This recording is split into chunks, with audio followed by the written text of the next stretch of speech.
欢迎来到巴巴娱乐呀频道，请订阅频道，所以大家不要错过当天最热门的新闻。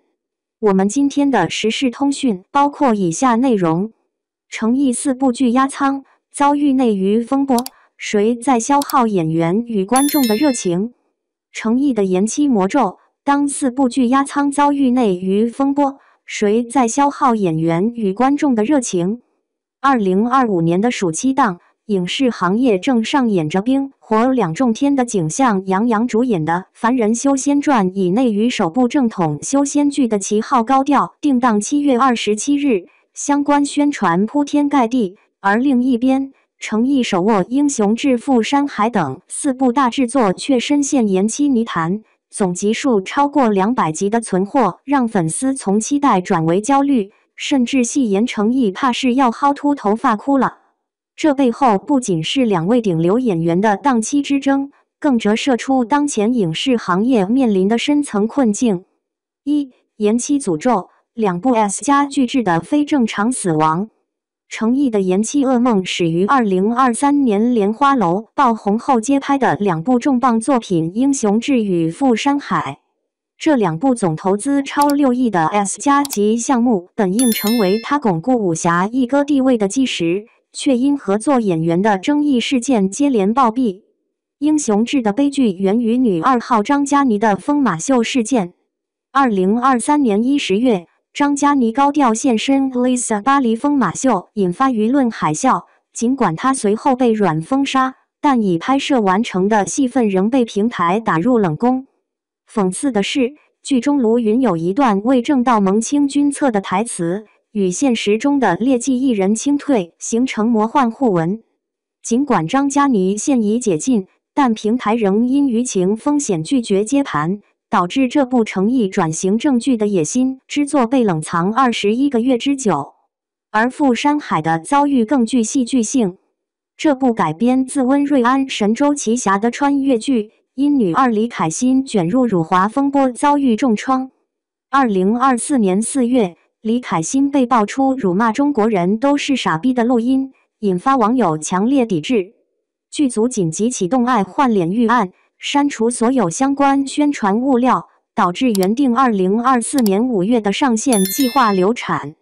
更荒诞的是，粉丝为造势已投入千万级应援深圳灯光秀、高铁专列、海上帆船，甚至商场 LED 屏循环播放诚意打戏混剪。这些心血随着延期消息传来瞬间沦为沉没成本。2. 片方装死背后的行业困局。富山海的延期尤其引发观众不满，自2024年宣布拍摄后便备受期待，如今延期超1年却未释出任何重剪进度更新。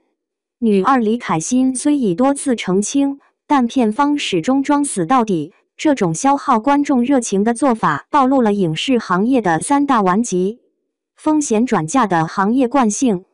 当李凯欣事件爆发后，剧组第一时间删除其所有宣传资料，合作品牌迅速切割，连人民日报和央视等官方媒体也撤掉相关发文。这种一人犯错全组连坐的机制，实则是片方将全部风险转嫁给演员个体的体现。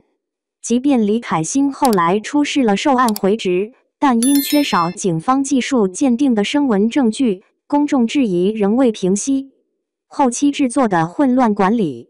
富山海被曝因承制方欢瑞世纪克扣经费，导致服装从刺绣锦缎降级为粗布麻衣，甚至出现成意威亚事故致腿部骨折的安全隐患。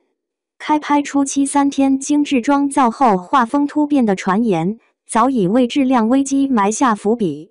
而 AI 换脸技术的应用进一步拖累进度，有业内人士透露，戏是不会好好拍的，起诉是不会断的，小助理是可以被随时拉来垫背的。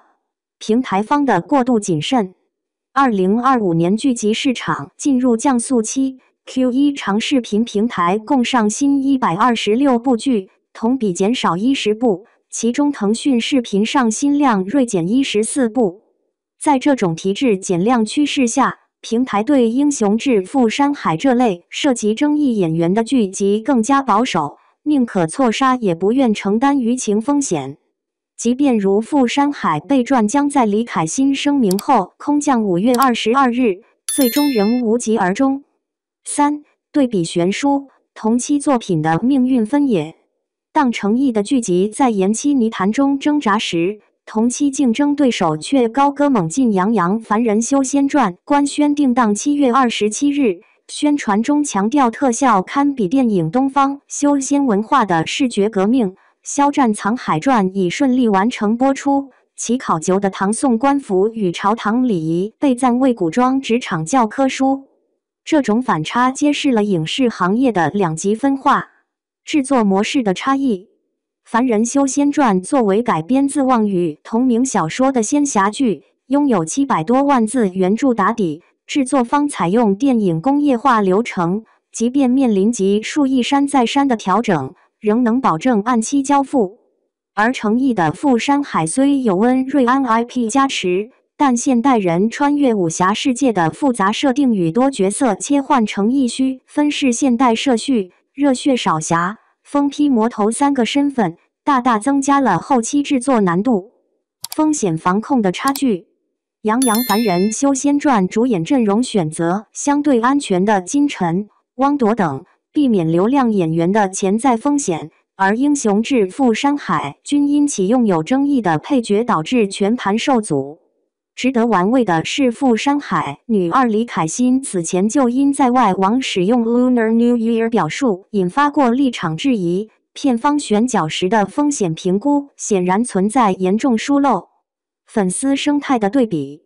杨洋与肖战的粉丝群体在剧集宣传期能迅速形成有组织的应援矩阵。《凡人修仙传》开播前，相关词条即登上微博热搜，而诚意粉丝虽同样投入巨大，但因延期导致的情绪反噬，反而形成了爱之深责之切的舆论压力。4. 演员困局，当敬业遇上不可抗力。在这场延期风波中，最无奈的或许是诚意本人。